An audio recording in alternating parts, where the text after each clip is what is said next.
Troy Williams, filling in for an injured Tyler Huntley, made his first start of the season at quarterback. Williams threw for 238 yards, 20 of 39, a touchdown and 2 interceptions. Williams was seemingly perfect in the first 3 quarters of the game, not doing anything fancy, just putting the ball where it needed to be. Then came the fourth quarter, where he had 2 costly mistakes. A touchdown run seemed promising following a 24-yard touchdown run by Darren Carrington, which moved the Utes deep into the Cardinal 25.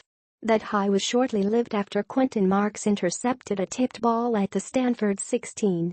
Williams' second interception was back-to-back and came on Utah's next drive, when Justin Reed snatched the ball at the Stanford 43.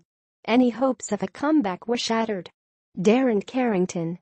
Although there were a couple of big catches from Darren Carrington tonight, it seemed as if Troy Williams missed a lot of opportunity to connect with the wide-open wide receiver at times. Carrington finished with 99 yards and a touchdown on 7 receptions. The touchdown came with 44 seconds left on the clock in the fourth quarter. Williams connected with Carrington on an 18-yard touchdown pass. The Utes couldn't recover the onside kick, and that was the game. Zach Moss led Utah in rushing. He rushed for a season-high 79 yards on 15 carries with a 2-yard touchdown run. He has 3 rushing touchdowns this season, tying him for the team lead. Matt Gay missed his first field goal of the season, 50 yards. He then tied the score at 10 right before halftime. Prior to the first miss, Gay was 14/14 on field goals for the season. Coach Kyle Whittingham picked up an unsportsmanlike conduct penalty, which cost the Utes 15 yards after Gay went down on the play after being hit. Other offensive notes. The Utes had another game where they had more field goals than touchdowns. I don't know what was or wasn't said during the halftime speech, but the Utes looked terrible to start the third quarter.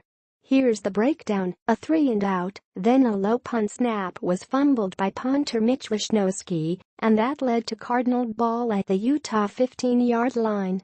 Utah's defense came up big and forced a Stanford field goal.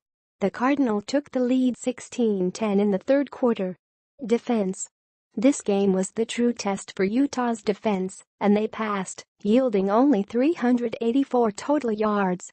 Just because I said they passed doesn't mean they were perfect. The defensive line gave up 3 big runs to Bryce Love. Love ran for 152 yards and a touchdown. The Utes were able to contain the nation's leading rusher for most of the night, but the Cardinal kept feeding their star faithfully. On his 18th touch, Love shook off 2 Utah defenders and ran for a 68-yard touchdown, which put the Cardinal up 23-13 with 12:02 remaining in the game. Love was also right there on the onside kick recovery that sealed the win for Stanford. Sunya Todioli led Utah in tackles for the 3rd time this season with 11, which ties his career high. He had a team-high 3.5 tackles for loss on the night. What are your takeaways from the game? Leave them in the comments section below.